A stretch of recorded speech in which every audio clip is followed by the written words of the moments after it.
Well, welcome to the Rockstar Academy, and as part of the Rockstar Academy, as you know, or maybe you don't, maybe this is your first time here, but if this is your first time here, you are in for a treat because we have an expert interview today with a guy I've actually known for a couple of years. We actually ran into each other at a hotel and shared a steak dinner, of all things, a few years ago. And we've stayed in contact ever since, and I couldn't be more thrilled because Brad Szollose is the author of a book called Liquid Leadership, and this is an important book, and it has a much longer, bigger title. Can you give the whole title? Well, it's Liquid Leadership, and then the subtitle is From Woodstock to Wikipedia, Multi-Generational Management Ideas That Are Changing the Way We Run Things. Can you see that, Mark? I can absolutely see that. I like props, you know. I'm glad you brought that prop because I only have it on my Kindle, so it doesn't come across quite the same. Now, if you're in Korea, it also comes in a Korean edition, if you want. It just came out this year. Do you autograph those in Korean? No. No? But, you know, I'm learning it. I'm learning it just a little. So, obviously, this is an important book because it deals with multi-generational issues in the workplace. Right. From a leadership perspective, but also what we want to talk to you a little bit about today is up and down that ladder, some of the things that happen. But just to kind of give us a little bit of the background, tell us what inspired this book. Where did it come from? And I know you spent, blood, sweat, and tears putting this thing together over a certain period of time. But what kicked it all off for you? What made you want to write this book in the first place? It actually started probably about 15 to 17 years ago, Mark. I was on Wall Street. I had started a .com company that specializes in design work and things like that. And we started to become an internet company back when nobody knew what the internet was. Remember 94, 95? It was just email or a static page. And before I knew it, we went from 2 business partners to 60 employees. And we went public on NASDAQ, and we raised about $7 million. And this all came from bootstrapping the operation and doing it on our own, just blood, sweat, and tears, really. It's what went into making the company. But I started to notice that there was a huge change that took place because the behavior of any one of my employees that were maybe 3, 4, 5 years younger than me was completely different than the baby boomer mindset. Now, I'm a baby boomer, and if there's any baby boomers watching this, how were we taught? We were taught to sit down, shut up, and listen, and earn your way through life. You had to pass all the tests, then you would get that corner office maybe in your career someday, and people would look up to you and admire you because you had this solid career, this solid work ethic. Well, along came this new generation, and they were telling me to go to hell in my own company. I mean, it sounds funny now, but that behavior was brand new in 1994, and I scratched my head, fired a few employees, and then I started to realize if I don't change, I'm going to have an empty office. Because they did. They would leave. They would just get disgruntled and say, well, I'm out of here. You don't appreciate me. I'm leaving. Well, at first, I thought that this was, how can I say it, sort of just a fad. Maybe there's something in the Kool-Aid. Maybe it was because they went to tech schools or they had master's degrees or whatever. But I started to realize over the years this behavior was not going to go away. It was not going to change. So I started to do some serious, deep research on the behavioral influences that were taking place throughout the years that would create this generation. And it took me probably, well, it took 4 years to write the book. But I really started to see that this generation, the generation that we call Generation Y, digital natives, gamers, millennials, whatever you want to call them, they do not think, act, operate, or behave in any way, shape, or form like baby boomers. They're the complete opposite. And I know some people are watching this and going, yeah, you're right. What is wrong with these kids today? My father is a traditionalist, Hungarian, tough as nails. And when I was a kid, he looked at me and he said, you know something? I'm your father. I'm not your friend. When I tell you to get out of bed, you get out of bed. When I tell you to jump, you jump. You ask me how high, you do what I say. And maybe when you're 35, I'll find you interesting enough to have a beer with you, and maybe then we can be friends. Hang on a second. Hang on. I'm going to write these notes down because I think that might work with my kids, actually. Well, guess what? I've cleaned it up for your audience. My dad was, when he opened his mouth, it was filled with a lot of expletives, as we could say. Now, some of you are laughing because you had that similar experience where your father just told you off. This is the way it is. My house, my rules. Too bad. Well, this next generation wasn't raised that way. And I found out, and if I could share this with your audience, I found out that there were 3 major influences that changed the behavior of this entire generation. May I share that with your audience, Mark? Absolutely. They are dying to, I can tell they're on the edge of their seat. They're on the edge of their seat. Yes, we only sold the edge of the seats for this interview because I knew that's where they would spend all of their time. Good. Well, I found out, some of you are like, well, who cares about the behavior and all this? Well, it's affecting business, it's affecting education, it's affecting parenting all over the world. Because this isn't just in the US, it's everywhere. I get phone calls, well, you see my book's coming out in Korea. It's like, people are going, what is going on with this generation? The 3 major influences that took place were, the number one, 1977 was when everything changed. What was the number 1 box office movie at the time? Do you remember, Mark? 1977. 77. That was in the Star Wars era, wasn't it? Exactly. Star Wars came out. Now, you're probably sitting there going, what does Star Wars have to do this? Well, our minds work in pictures. And Star Wars gave a new generation the ubiquitous idea of how technology could be used day to day in the fabric of our life, basically. Now, if you look around past 35 years or so, the top 10 movies, 7 of which have all been science fiction driven. And what it did is it put in the idea that it's okay to have technology. Technology is cool. And a lot of the things that were in Star Wars and even Star Trek, we have today. Yes, we don't have the Millennium Falcon and we don't have lightsabers yet, but we do have pads that we work with. We have holograms. We also have, we got a glimpse of what digital would be before we knew what digital was. And this influenced an entire generation to just embrace technology. Now, some of you will argue with me and you'll say, no. Star Trek, that's what influenced us. And if you... Buck Rogers. Some of the boomers are saying Buck Rogers, right? If you're a World War II veteran, you're going to say, no, it's Buck Rogers, buddy. Bucko, Well, I disagree on one area because I'm a huge Star Trek fan. I wish it was Star Trek. Star Wars was the first science fiction movie to be seen all over the world, no matter where you were in the world. Right. If you were in Guam, Australia, Canada, Japan, or some island in the middle of nowhere, eventually you saw Star Wars. Star Trek was only seen in the industrial nations. And what this did is it just put this idea in the head that technology is the most amazing thing. And when I was a kid growing up, that first job, you remember that very first job that you had? You had to listen to your bosses regale you with stories of World War II and the Great Depression and all that stuff. Well, that's kind of over. This generation doesn't want to hear that.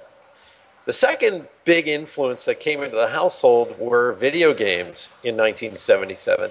Magnavox and Atari brought the video game box into the household. Now, before that, I don't know if you remember this, Mark, but you had to put quarters in a video game and go to the arcade. I do remember.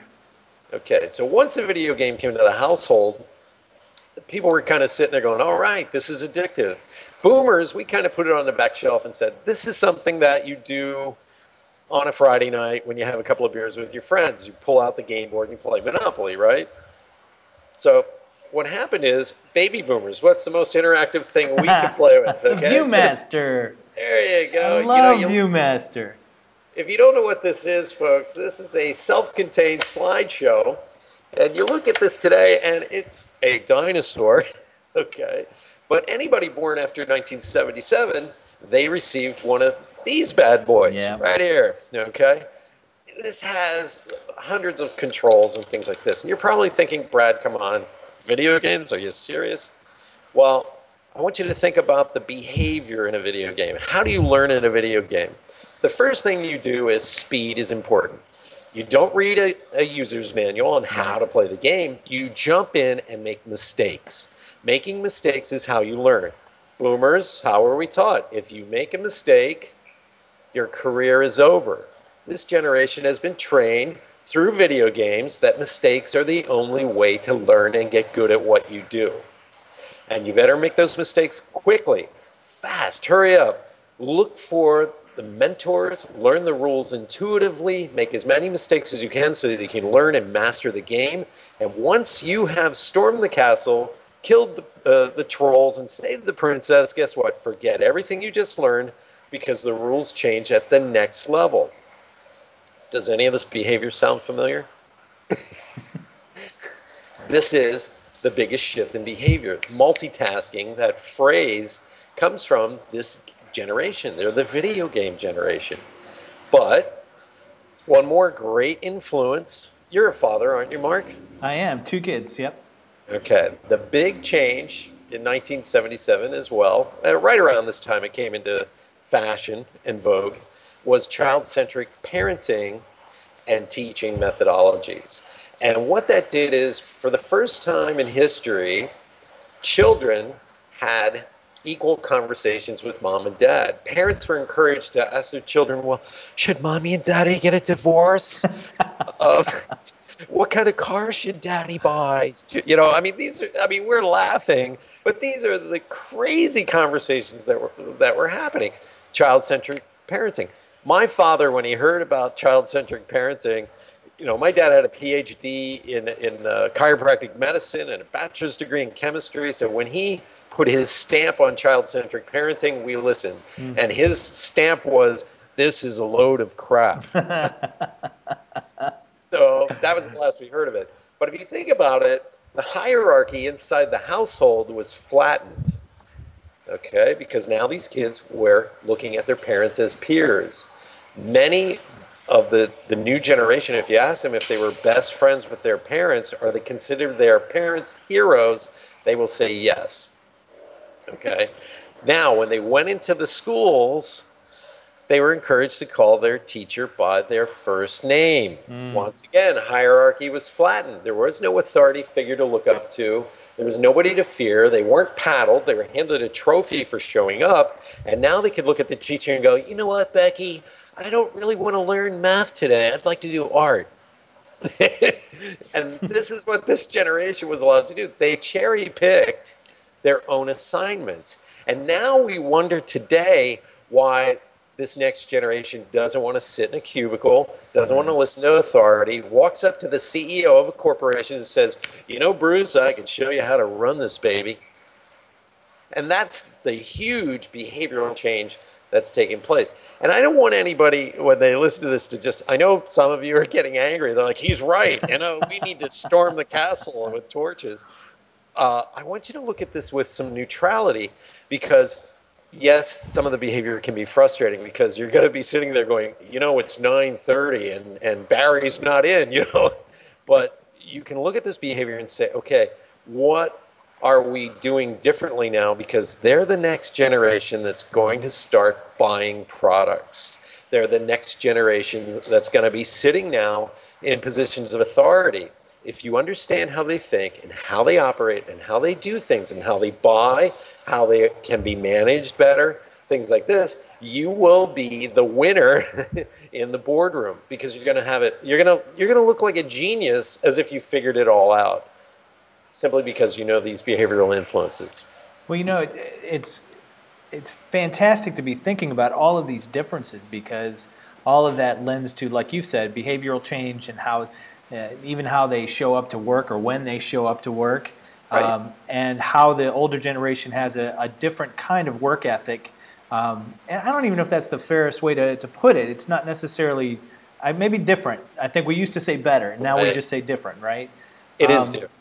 And so thinking about that, and what I wanted to talk to you about was influence. That's a big topic area for us, and a lot of people want to know, with all this multi-generational stuff going on, and the older generation has different ideas and ethics Right. and values than the younger generations do, how do we influence back and forth? So since we're sort of at the older end now in our conversation, let's look at that first and say, if I'm in an older generation, and typically still older generations are in the leadership positions, Yes, even that's though true. there is, you know, there's a mix here and there, and that may be shifting over time, but historically, older generations have been in the leadership positions. Looking down, how do I how do I influence these people coming in? How do I make sure that they're hearing my message of what it is that we want to get done as an organization, what I want to get done as a leader, and influence them in a way that'll motivate them and inspire them to get on board? What are they looking for? How do I communicate that? Well, first I want to tell you that anybody who's a CEO or in a management position, you have to realize, I know a lot of you are looking at me going, I don't care. It's my way or the highway. That's how we were taught. And by the way, that used to be my management model as well. It's my way or the highway. Well, if you do that, you're going to have an empty office today because a lot of things are changing. Technology allows an app to replace a lot of things that you needed 5 or 6 people to do only 15 years ago. So an application or a piece of software may be about to replace your whole business model. How are you going to discover that that's out there? You've got to start befriending a lot of these young people, anybody who's 35 and younger. Take them out for coffee or breakfast twice a month. 2 of your confidants who are going to tell you what's going on the front lines. You really are going to have to look at this and research this and listen in what I like to call reverse mentorship. Instead of standing there going, you know, I invented Teflon back in the 70s, you have to kind of look at these young people, and it has to become a two-way conversation because they really are on the cutting edge of what's about to take place. If we went back 120 years ago, 150 years ago, and you knew that the automobile was going to replace horse and buggy manufacture, would you still cling to horse and buggy manufacturing, or would you embrace the car? And that's my big argument with my brethren, my baby boomer brethren, is they're the future of management, leadership, and buying power. And we have to kind of get in there now instead of sitting back going, you know, when they grow up and get a minivan and a mortgage and 2 kids and are tired like I am, then I'll start teaching them. Yeah. We almost have to leap in now because we've created a big gap of communication between the generations, and we're not passing legacy on, we're not communicating. It's really getting dangerous right now because are you ready to pass your company on to that next level of leadership? And I'll tell you a story. I'll give you a great example. I was asked to go in and be the keynote speaker at this small finance firm. And these are guys that have been in the business for 35, 40 years, Mark, okay? They know what they're doing. They've seen the ups and downs of Wall Street. These guys are millionaires already, and they're sitting there. And I purposely went in, and I did not wear a tie, okay? I wore a nice suit, a handkerchief, stylish shirt. I was looking good, but I refused to wear a tie. And one of the owners of the company is in the front row. His name was Sal, and he looked like 20 minutes into my talk, he was going to explode. He was turning red like this, you know. I go, Sal, you look like you have to tell me something. Go right ahead. What do you want to say? And he's like, you didn't wear a tie. You know, he was about to explode, you know, like the smoke coming out in the cartoons. And I looked at him, I got real close. I go, I did that on purpose, Sal. And he just went like this. You could see everything go collapse like this. You did that on purpose? I said, yes. I'll tell you why. How many of you in this room have had your best years ever, the last 2 years financially? Most of the hands shot up in the room. I said, and most of your customers, your clients, your investors are all baby boomers, am I right? And they're like, yeah, they all agreed on that. I go, how many of you have customers or clients that are under 40 years of age? And all the hands went down in the room. Wow. I said, what percentage would you say of investors that are investing in your products and using your services here are 39 years of age and younger? And the answer was about 2%. I said, guys, do you think that's going to change? Because those portfolios of baby boomers who are investing now are about to transform into retirement accounts. Mm-hmm. Where's your next set of customers?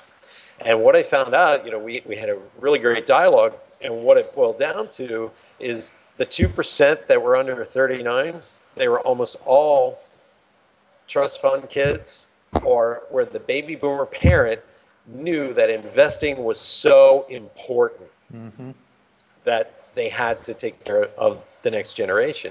And I told Sal, I said, if you walk into a meeting with Generation X, Generation Y, and you have a tie on and you have the gold watch or you invite them to this office and you have mahogany walls and marble floors, and you think that's going to win them over, you've got another thing coming. Because baby boomers, we were taught that marble floors and mahogany walls was a sign of prosperity. Right. Well, Generation Y, guess how they see all this? They think you're stealing their money. They think you're wasting your money on mahogany walls and marble floors, and they'd rather keep their money. They don't want to pay you $150 for every single trade. This is the generation that's been raised on E-Trade and the baby, you know, making all the transactions. Yeah. And they think they are smarter than you, the investor, the certified financial planner, the banker. And they don't want to have anything to do with that model. So if you're a baby boomer, you're going to have to shift a little bit of that thinking of, well, you know, I've arrived and I've done all these things, and take that tie and burn it. Be stylish, be cool, but there's a different method to reaching the next generation. They're not impressed. They're not impressed by a Mercedes-Benz. They're impressed by how you are personally. And maybe it's because I'm, you know, toward that older edge than the other, but that E-Trade baby creeps me out. A little bit. So let's flip the tables a little bit then. If I want to influence the leadership of my company, knowing that they're possibly a generation or two ahead of me in the workforce, and I want to change their mind, or I want to introduce a new idea, or I want to possibly, you know, do something that might change the direction of the company, even in a little tiny bit, little tiny changes.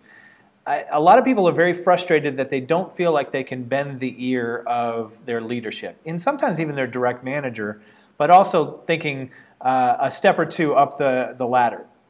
Right. What do they need to think about in terms of how do they get across their message and get people to consider their ideas? Well, I'll give you a very good example. I was at a summit out in Grand Rapids, Michigan, and I was speaking out there, and it was a young man. He was Generation Y. He was getting married. He was a top salesperson at a tech company, and he just could not close this deal with a baby boomer client. And now Chris is probably in his mid-20s. The boomer client is in his late 40s, early 50s. So you see a huge gap generationally there. Now, Chris had spent a year and a half trying to sell this guy. Could not sell him a thing.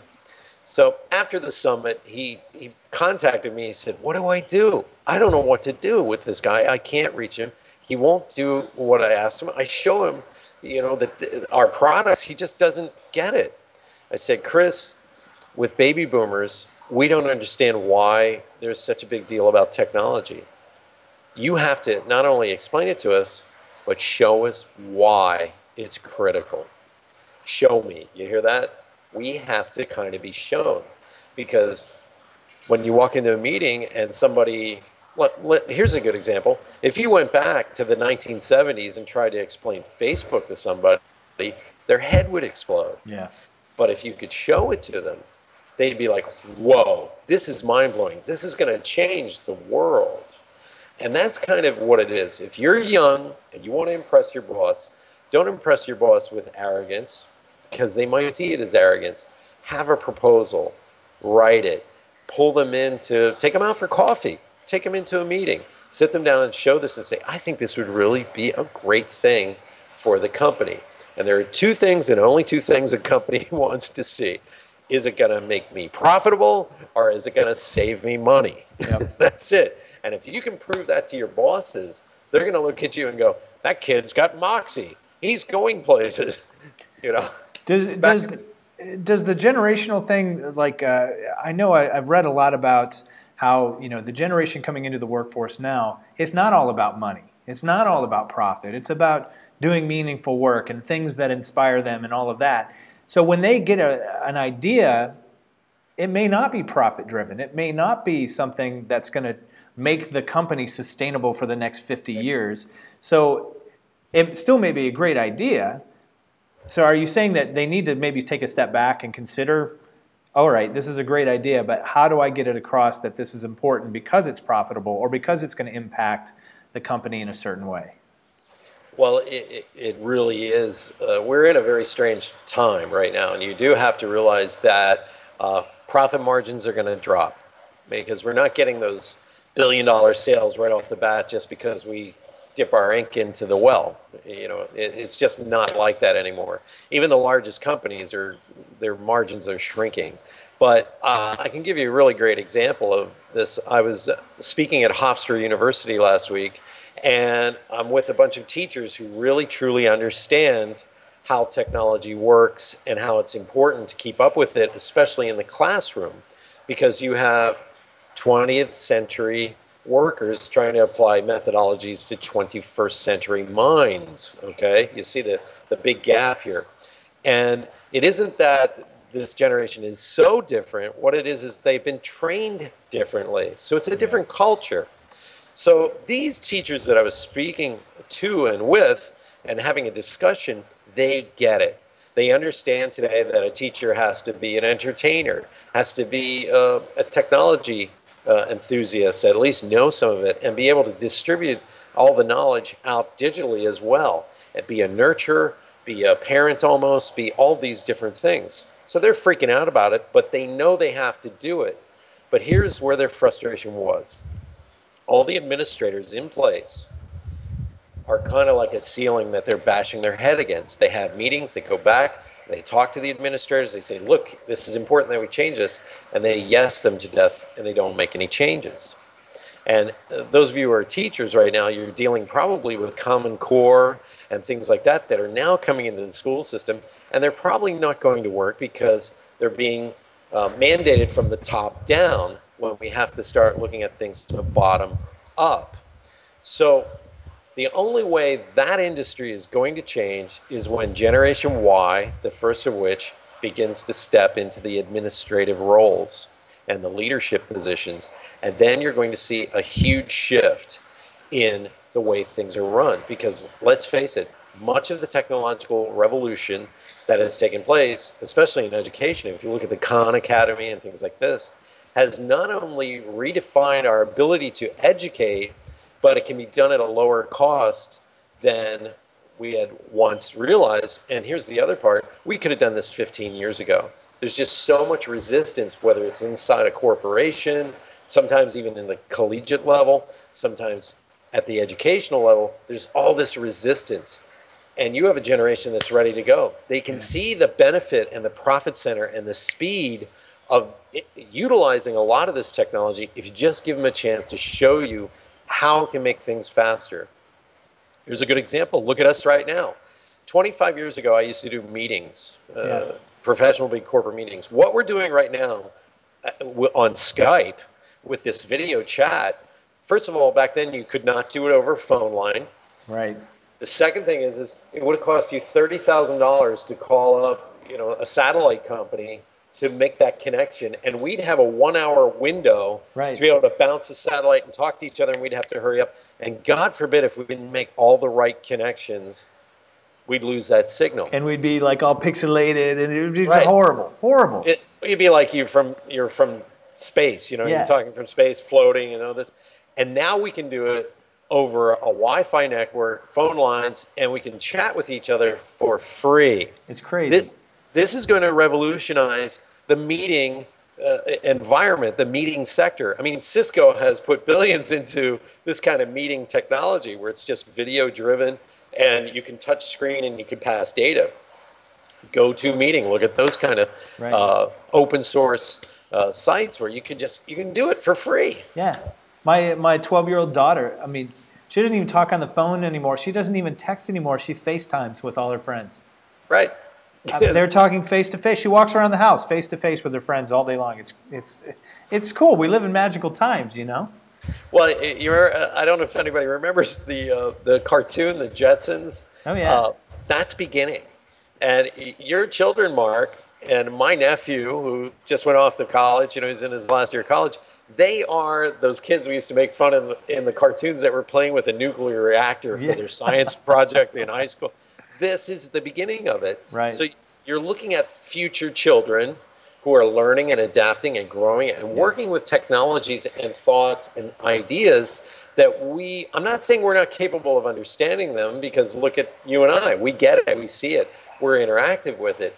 But my big concern is that people at the board level don't see this change Yeah. as quickly as they should. So I don't want to keep you all day, even though I could talk to you all day about this. And I think that the issues are that important. And obviously, Right. we're dealing with these every day. I deal with them in my company. I know our followers and our members of Rockstar Academy are dealing with these things as well. And we have the whole range of people involved following us and watching this right now. All the way from that executive level down to the front lines, and from boomers down to I don't even know what is the next generation. What's after the millennials?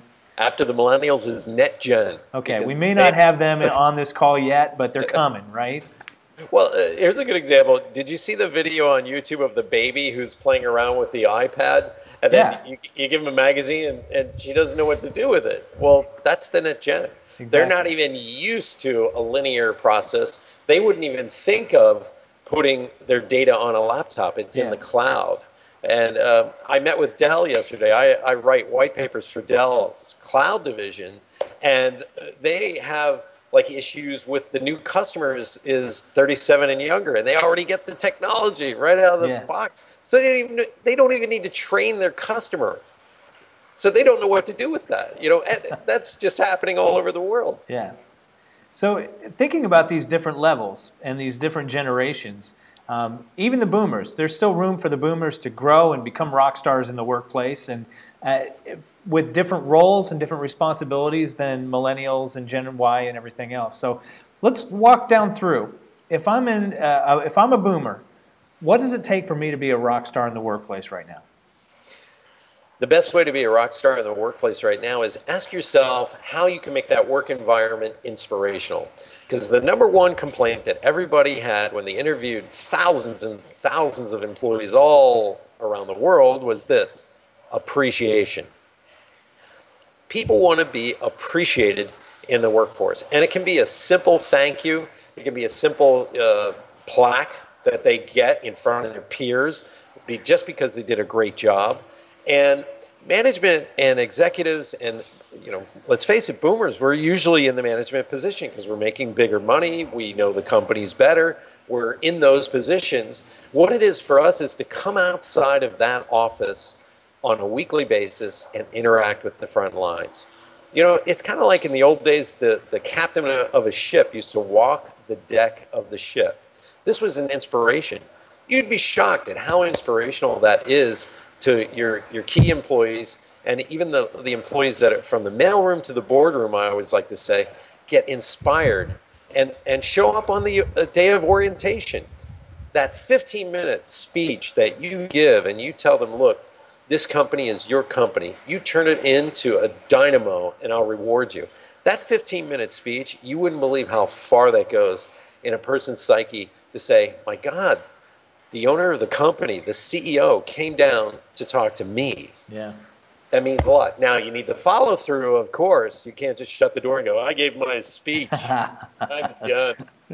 You really need to create a different dynamic, results-only work environment where you're more interactive. Yeah. You know, and that's hard because I'm a baby boomer. I get how we've all been raised. There's rules. We have to follow those rules. Right. Well, those rules are broken. Okay. If you're in your 40s, I would say you're a great mediator between generations. You can see the technology, but you also see the command and management structure that needs to be in place. Kind of the middle child almost. Yeah. You got it. So you're great at mediating. You're great at moving around, getting people to communicate better, all those kinds of things.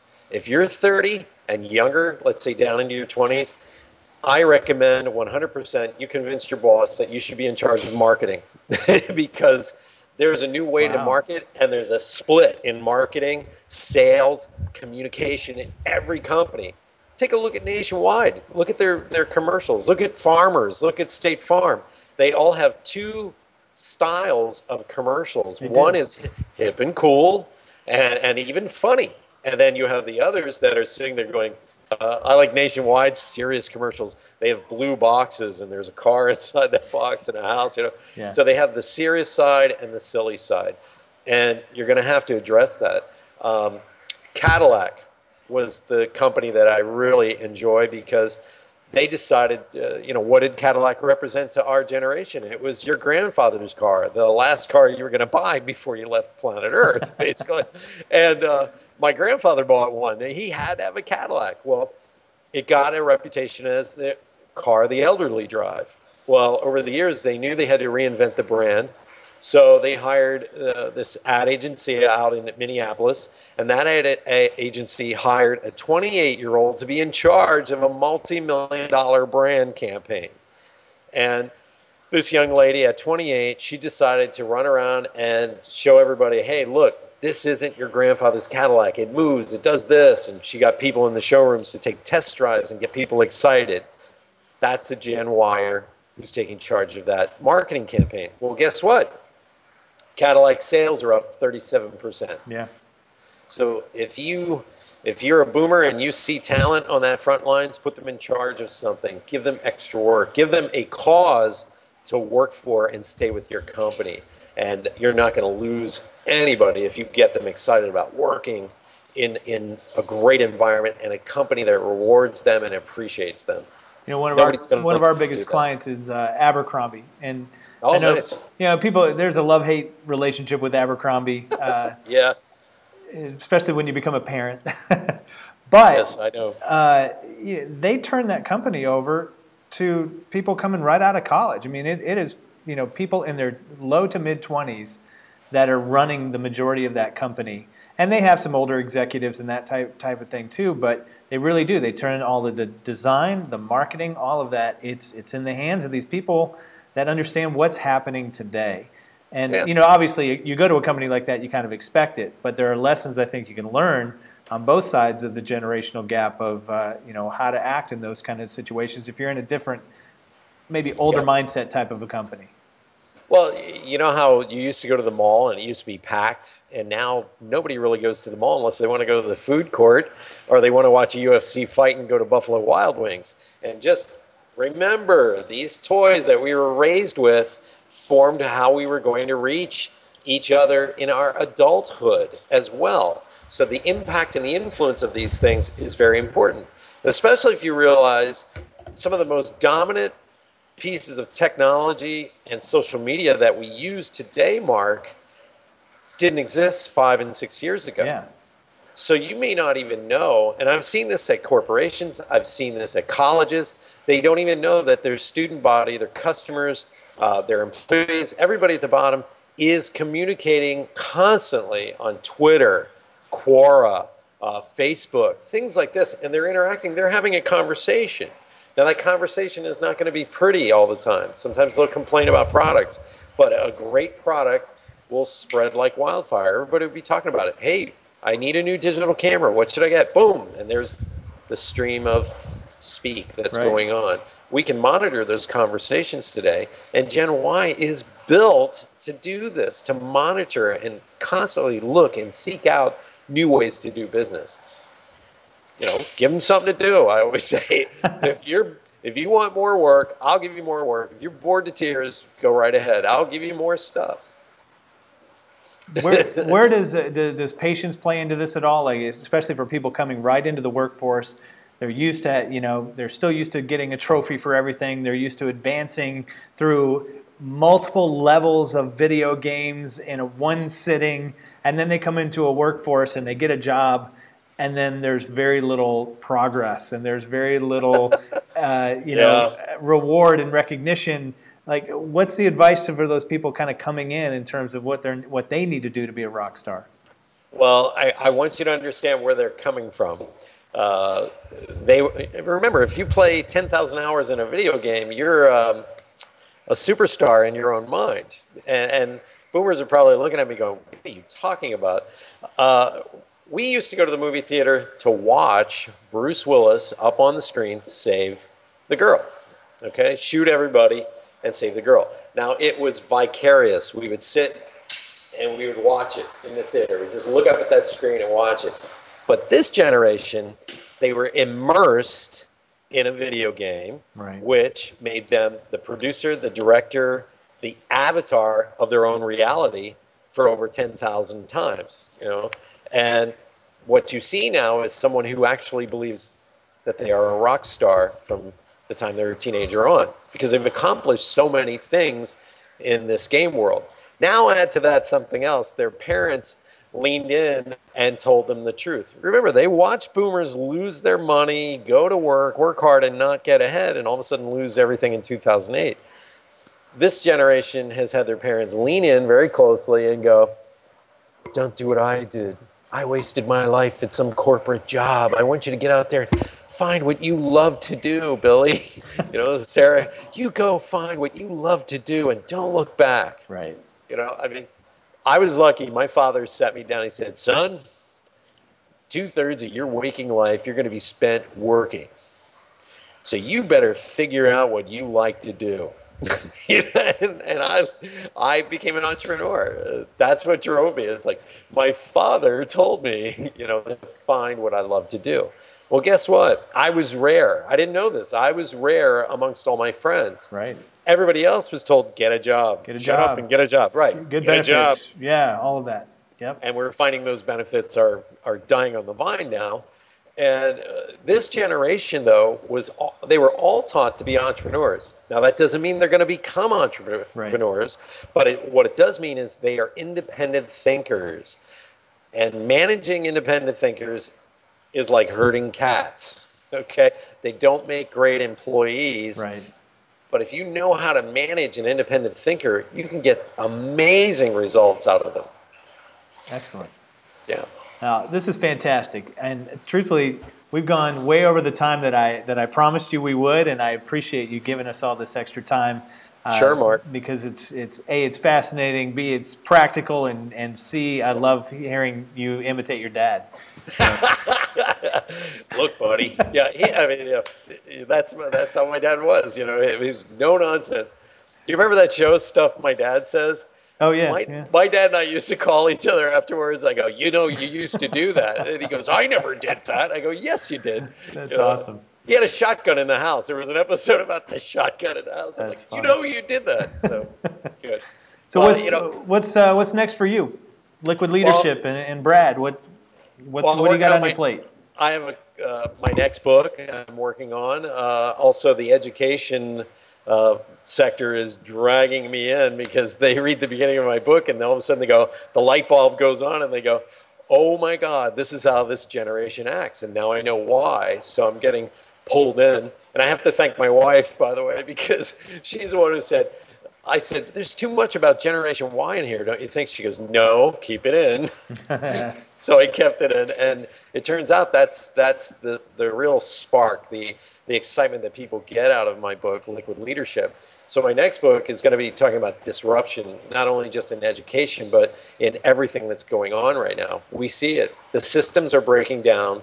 The systems that we had for the 20th century are not really sustainable in the 21st century. They were in the 20th century, but now we're just exploding with so many different ways and methodologies of doing things. So there's that. I'm also a business coach and an advisor, so I have a lot more clients that are coming to me now, and they're like, you know, Brad, I want to expand my business, and I don't quite know what to do. I don't understand the markets now. Markets have changed. Methodologies have changed. Getting people to actually work has changed. It's the art of persuasion now. So, you know, I have that I'm also working on, and continuing to do some work with Dell and some other companies. And of course, you know, I run into each other on the speaking circuit, so I'm keynoting, and so I'm busy. You're very busy. You're an incredibly busy man. Yeah. I don't know how you have time to write and hang out by the pool and everything else. So. Oh yeah. I love the liquid in the background. I have not had a chance to take a dip in the pool at all this summer. So, as a matter of fact, it's getting cold here, and we're about to close the pool. I thought it would be a great place to sit, you know, and have a little liquid leadership going on. And if you called me in the wintertime, we'd be sitting by the fire. Ah. Smoking jacket and a pipe, yes. Yes, there you go. Well, you know, I think it'd be a great way to end this if you just whip off your shirt and dive in the pool. I just think. Hey, Brad, thank you so much for all of your wisdom and for just being so generous with your sharing. And you know, I would love to reach back down the line and dig even more into this and how we can figure out how to influence, you know, up and down this ladder, up and down the generations, and figure out how we can kind of work, you know, even better together. I think that's what being a rock star is all about. So. It is, and I just want to say I'm really honored that you and I met each other, what, 3, 4 years ago, Yeah. and we stayed in touch. And you know, it's that rock star quality that you brought to the stage that impressed me, and I see the work that you're doing as well. I think you're really bringing a great service to your people out there. Thanks. We'll pop up all your information because his name is Szollose, but it's got a weird, funky Hungarian spelling. So Yes. we'll pop that up there, and we'll get your website and all of that on screen so that everybody can find you and seek you out and learn more about you. And again, his current book is Liquid Leadership with the big long title. Where's your prop? Get your prop up there. There it is. Liquid Leadership, from Woodstock to Wikipedia. I have it written down. This is my prop, my cheat sheet. There you go. From Woodstock to Wikipedia, multi-generational management ideas that are changing the way we run things. This is Brad Szollose. Thank you very much, Brad. Thank you, Mark, and goodbye to all the rock stars out there.